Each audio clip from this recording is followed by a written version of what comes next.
आदाब नाजरीन, मैं मोहम्मद आजम RH9 न्यूज में आपका खैर मकदम है। रियासत तेलंगाना में बढ़ते दर्जे हरारत से निपटने के लिए हुकूमत का जामे एक्शन प्लान। दवाखानों में कोल्ड वार्ड्स कायम किए जाएंगे। वज़ीर मां श्रीनिवास रेड्डी का आला सदी का इजलास। रियासत भर में गर्मी की लहर की सूरत हाल के दरमियान हुकूमत तेलंगाना ने तमाम मुतालिका महकमों को जोर दिया है कि वो अवामी सेहत और सलामती के तहफ़्फ़ुज़ के लिए फौरी आपसी इश्तराक के साथ इक़दाम करें। तो वहीं दूसरी जानिब वज़ीर मां श्रीनिवास रेड्डी ने सेक्रेटेरिएट में 12 अहम महकमों के अहदेदारों के साथ मुनक़दा आला सतह के इजलास में हिदायत जारी की।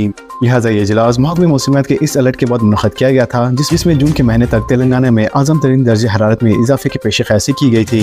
Telangana state disaster management department ने भी महकमे मौसमियात के इश्तराक से गर्मी की लहर से निपटने के लिए बड़े पैमाने पर अमल तैयार कर लिया है। इसके अलावा वज़ीर पी श्रीनिवास रेड्डी ने इस इजलास के दौरान इस बात का भी ऐलान किया कि गर्मी की लहर से मुताल्लिक़ इक़दाम पर अमलदारी की निगरानी के लिए हर जिले में एक नोडल ऑफिसर को मुक़र्रर किया जाएगा। वज़ीर मौसफ ने शहरी इलाके जैसे वरंगल, हैदराबाद, खम्मम, महबूबनगर, निजामाबाद, कोत्तागुड़म, मेदक और करीमनगर में कूलिंग स्टेशन के क़याम की अहमियत भी उजागर की। मज़ीद उन्होंने कहा कि इन स्टेशन पर पीने के पानी, ORS, बटर मिल्क के पैकेट बड़े पैमाने पर दस्तयाब रखे जाने चाहिए, जिसके लिए कंपनियों से भी कॉर्पोरेट समाजी जिम्मेदारी स्कीम के तहत मदद हासिल की जा सकती है। दोस्त के तहत डिग्री कोर्सेज में दाखिलों का अमल शुरू। रियासत तेलंगाना में तालीमी साल 2025-26 के लिए डिग्री कोर्सेज में दाखिलों का ऑनलाइन अमल डिग्री ऑनलाइन सर्विस तेलंगाना यानी दोस्त के तहत शुरू हो चुका है। लिहाजा इस सिलसिले में state council for higher education के चेयरमैन बालाकृष्ण रेड्डी ने अलामिया भी जारी कर दिया है। इसके अलावा रियासत के मुख्तलिफ यूनिवर्सिटीज उस्मानिया, काकतिया, तेलंगाना, पलमौर, महात्मा गांधी, शातवाहना, JNTUH और वीना नारी सागरी एलमा यमन यूनिवर्सिटी में BA, BCom, BSc, BBA जैसे रिवायती कोर्सेज में दाखिले दिए जाएंगे। लिहाजा दाखिलों का ये अमल 3 मरहले में मुकम्मल किया जाएगा। पहले मरहले में 3 मई से 21 मई तक ऑनलाइन दरख्वास्तें कबूल की जाएंगी और वेब ऑप्शन 10 मई से 22 मई तक दिए जाएंगे, जबकि नशिस्तों का अलॉटमेंट 29 मई को होगा। इसके अलावा दूसरे मरहले में दरख्वास्तें 30 मई से लेकर 8 जून तक कबूल किए जाएंगे और वेब ऑप्शन 30 मई से 9 जून तक दिए जाएंगे, जबकि दूसरे मरहले के नशिस्तों का अलॉटमेंट 13 जून को होगा। तीसरे मरहले में दरख्वास्तों और वेब ऑप्शन का मौका 13 जून से 19 जून तक दिया जाएगा और नशिस्तें 3 जून को अलॉट किए जाएंगे। लिहाजा तमाम मरहले मुकम्मल होने के बाद कॉलेजों में क्लासेस का आगाज 30 जून से किया जाएगा। इसके अलावा हुकाम ने तलबा को मशवरा दिया है कि वो दोस्त वेबसाइट, मोबाइल ऐप, मी सेवा ऐप या मी सेवा मराकज़ से रुजू होकर दाखिलों के लिए अपने पसंद के कॉलेज और कोर्स का इंतखाब करें। 2000 रुपए के 98.24% के नोट बैंकों में वापस। मरकजी बैंक RBI ने जुम्मे को बताया कि हिंदुस्तान में 19 मई 2023 तक मुस्तमिल 2000 रुपए की करेंसी के नोटों को, जिसे हुकूमत की जानिब से मुस्तरद कर दिया गया था, तकरीबन 98.24% बैंकों को वापस हो चुके हैं। लिहाजा बैंकिंग सिस्टम से बाहर ऐसे नोटों की कुल कीमत 30 अप्रैल 2025 को कारोबार के इख्तिताम पर RBI की ताज़ा कारी के मुताबिक करीबन 6266 करोड़ रुपए तक वापस आ गई है। लिहाजा 19 मई 2023 को जब 2000 रुपए की नोटों को वापस लेने का ऐलान किया गया था, इन नोटों की जुमला मालियत 3,56,000 करोड़ रुपए थी, जिसमें से 98.24% बैंकों को वापस आ चुके हैं, जिसका मतलब यह है कि इनमें से 2% से भी कम अभी भी बाजारों में गर्दिश कर रहे हैं। शहर हैदराबाद में मिस वर्ल्ड मुकाबले तमाम तर तैयारियां मुकम्मल। 120 ममालिक की हसीनाएं तेलंगाना के मुख्तलिफ मुकामात का दौरा करेंगी। तेलंगाना हुकूमत ने चीफ मिनिस्टर रविंद्र रेड्डी की ज़ेर क़यादत में 72वीं मिस वर्ल्ड 2025 के मुकाबलों को शानदार पैमाने पर मुनक़्क़द करने तमाम तर तैयारियां मुकम्मल कर ली है। लिहाजा बैनुल-अक़वामी इवेंट 10 मई से 31 मई तक शहर में मुनक़्क़द किया जाएगा, जिसका अहम मकसद रियासत तेलंगाना की सफ़ाफ़त, तारीख, रूहानियत, तबी सियाहत और तरक्याती पहलों को आलमी सतह पर उजागर करना है। लिहाजा रियासती हुकूमत ने इसे तेलंगाना की ब्रांड इमेज को मुस्तहकम करने और आलमी सरमायाकारी को राग़िब करने का एक सुनहरा मौका करार दिया है। दुनिया देखो तेलंगाना किनारे के तहत होने वाले इस मेगा इवेंट में दुनिया के तकरीबन 120 ममालिक की हसीनाएं शिरकत करेंगी, जिनकी 2 मई से 8 मई के दरमियान शहर हैदराबाद में पहुंचने की तौक़्क़ो है। इस दौरान उम्मीदवारों के लिए कई सकाफती और सियाहती प्रोग्राम तरतीब दिए गए हैं।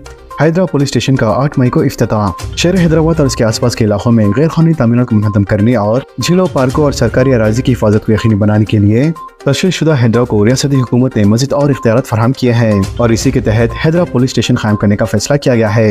हैदराबाद के कमिश्नर रंगनाथ के मुताबिक चीफ मिनिस्टर रविंद्र रेड्डी 8 मई को पहले हैदराबाद पुलिस स्टेशन का इफ्तिताह करेंगे। लिहाजा पुलिस स्टेशन में मुकामी अफराद और सरकारी अहदेदारों की शिकायत की बुनियाद पर झीलों, पार्कों और सरकारी जमीनों पर कब्जों से मुताल्लिक तमाम तर अहम मुकदमात दर्ज किए जाएंगे। इंदरमा मकानात मुस्तकीम के इंतखाब में तेजी लाने की हिदायत। वज़ीर पी श्रीनिवास रेड्डी की जिले कलेक्टर्स के साथ वीडियो कॉन्फ्रेंस। रियासती वज़ीर पी श्रीनिवास रेड्डी ने जिले कलेक्टर्स को हिदायत दी है कि वो इंदरमा मकानात स्कीम के तहत हर असेंबली हल्के के लिए मुख्तसशुदा 3500 मकानात के मुस्तकीम के इंतखाब के अमल को तेज करें। मज़ीद उन्होंने कहा है कि मुस्तकीम की फहरिस्त को रोजाना इंचार्ज वज़ीर से मंजूरी हासिल करते हुए इसे मुकम्मल किया जाना चाहिए और हर शहरी हल्के में कम अज़ कम 500 मकानात मुख्तस किए जाने चाहिए। इन्होंने कहा कि इंदिरा मकानात का साइज 400 से 600 मुरबा फीट के दरमियान होना चाहिए। इसके अलावा इन्होंने खबरदार भी किया है कि अगर किसी को नाअहल पाया गया तो दरमियान में ही इसका मकान मंसूख किया जाएगा। मजीद इन्होंने कहा है कि मरकज की urban PM Awas Yojana scheme के तहत 1,13,000 मकानात मंजूर हुए हैं और हर शहरी हल्के में कम से कम 500 इंदिरा मकानात मंजूर होने चाहिए। इन्होंने पोर्टल पर आधार के जरिए मुस्तकीम की तोसी मुकम्मल करने की भी हिदायत दी ताकि पहली किस्त में मरकज से 700 करोड़ रुपए हासिल किए जा सके। इन्होंने कहा है कि 600 गज से ज्यादा रकबे पर तामीर होने वाले मकानात के लिए मरकज से फंड दस्तयाब नहीं होंगे, इसलिए दूसरी किस्त में इस हद को मद्देनजर रखा जाए। वजीर मुमकिन ने बताया कि अब तक 51,000 मकानात में से सिर्फ 10,000 मकानात की तामीर शुरू हुई है, जबकि जिन मकानात की बुनियाद मुकम्मल हुई है इनके लिए 1 लाख रुपए जारी भी कर दिए गए हैं। इसके अलावा पी श्रीनिवास रेड्डी ने कहा है कि हाउसिंग डिपार्टमेंट के लिए हर मंडल में असिस्टेंट इंजीनियर मुख्तस किए जाएंगे और 10 मई तक घरों के तामीर का आगाज किया जाना चाहिए। इन्होंने इंदिरा मकानात से मुतालिक मुनफी खबरों का फौरी जवाब देने और तामीराती पेशरफत को ऑनलाइन रिकॉर्ड करने का भी मशवरा दिया है। तो वहीं दूसरी जानब चीफ सेक्रेटरी रामाकृष्णन ने हिदायत दी है कि भू भारती कानून के तहत फौरी तौर पर दरखास्तों की एकसुई की जाए। डबल बेडरूम कॉम्प्लेक्स में बुनियादी सहूलतें फराहम करने का मुतालबा। BRS के रुकने असम्बली हल्के खुतबुल्लापुर के पी देवकानंद ने हुकूमत से मुतालबा किया है कि वो डबल बेडरूम कॉम्प्लेक्स में रहने वाले गरीबों को बुनियादी सहूलतें फराहम करें। वाज़ेह है कि हाल ही में कांग्रेस हुकूमत की जानिब से डबल बेडरूम होल्डर हजरात के लिए अपने अपने मकानात में मुंतकिल होने के लिए एक नोटिस भी जारी की गई थी।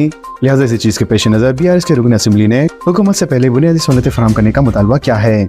शादी मुबारक स्कीम 1 लाख रुपए व 1 तोला सोना देने का मुतालबा। साबिक वजीर TRS रुकने असम्बली पी सबिता इंदिरा रेड्डी का बयान। साबिक वजीर हल्का महेश्वरम की रुकने असम्बली पी सबिता इंदिरा रेड्डी ने कांग्रेस हुकूमत से मुतालबा किया है कि वो शादी मुबारक और कल्याण लक्ष्मी स्कीम के इस्तेफादा कुनिंदगान को 1 लाख रुपए नकद के साथ 1 तोला सोना फराहम करने के लिए फौरी इक़दाम करें। मजीद उन्होंने कहा है कि कांग्रेस हुकूमत ने असम्बली इंतखाबात के दौरान अवाम से जो 6 ज़मानतों और इंतखाबी वादों पर अमलावरी करने का तयखुन देकर इख्तियार हासिल किया था, उन वादों पर अब तक हुकूमत की जानिब से अमलावरी नहीं की गई। साबिक वज़ीर पी सबिता इंदिरा रेड्डी ने आज सुरुनगर तहसीलदार दफ्तर में सुरुनगर और RK-पुरम डिवीजन में मंजूर कुर्दा 99 शादी मुबारक और कल्याण लक्ष्मी स्कीम में चेक्स तकसीम किए। इन्होंने कहा कि कांग्रेस कायदी ने असम्बली इंतखाबात में कहा था कि साबिक CM KCR शादी मुबारक और कल्याण लक्ष्मी स्कीम के लिए सिर्फ 1 लाख रुपए रकम मुहैया कर रहे हैं। अगर कांग्रेस इख्तियार में आएंगे तो इनकी हुकूमत 1 लाख रुपए के साथ साथ 1 तोला सोना भी फराहम करेंगी। लिहाजा कांग्रेस हुकूमत के इख्तियार में आए हुए तकरीबन 15 माह का अरसा गुजर चुका है, लेकिन अब तक हुकूमत की जानिब से इन वादों पर अमलावरी नहीं की गई। सोने और चांदी की कीमत में इजाफा। हिंदुस्तान के सराफा बाजारों में जुम्मे को सोने की कीमत में 1080 रुपए का इजाफा हुआ है, जबकि चांदी की कीमत में 1600 रुपए का इजाफा हुआ। ऑल इंडिया सराफा एसोसिएशन की जानिब से कीमती धातुओं की कीमतों में इजाफे के बाद दारुल हुकूमत दिल्ली में 99.9% खालिस सोना 96,800 रुपए फी 10 ग्राम के हिसाब से फरोख्त हुआ, जबकि चांदी 57,100 रुपए फी किलो के हिसाब से फरोख्त हुई। तो दोस्तों, इन खबरों से मुतालिक आप सबकी क्या राय है नीचे कमेंट बॉक्स में जरूर जाहिर करें और इसी तरह के लेटेस्ट एंड फास्ट अपडेट्स के लिए हमारे चैनल के साथ जुड़े रहें। हमारे इस वीडियो को आपस में ज्यादा शेयर करें। तो नाजरीन, इजाजत दीजिए और बने रहिए हम सब की आवाज RH9 न्यूज के साथ। चैनल को लाइक कीजिए, जितना हो सका ज्यादा से ज्यादा शेयर कीजिए और सब्सक्राइब करना ना भूलें। खुदा हाफिज।